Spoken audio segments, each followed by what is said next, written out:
Welcome back. Want to learn how to take photos for your Instagram? Well, stay tuned. Hey everybody, it's Jance again. So today I want to talk about how to take pictures of your merchandise for social media. So this is a look at our Instagram.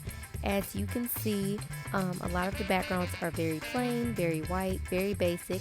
I like to keep the backgrounds of the photos as basic as possible so that there is total 100% focus on the item being sold in the picture. I do not like commotion in the backgrounds of pictures.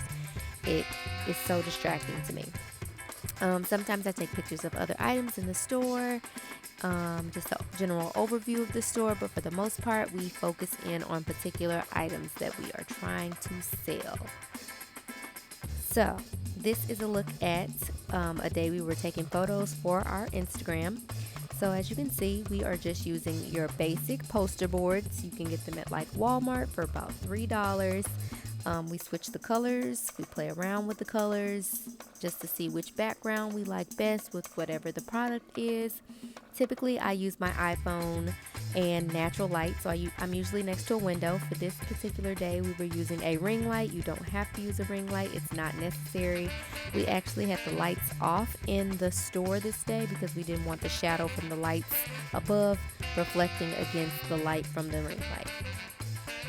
So here's just a look at my camera roll on my phone. So this is what some of the pictures came out like when we took the pictures on the poster board in the previous clip.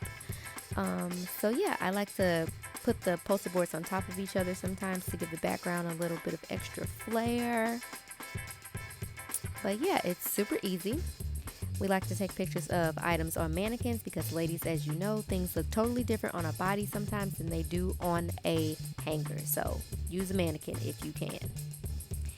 Here's another look of my camera roll. Bright white backgrounds. I will talk about what apps I use in another video.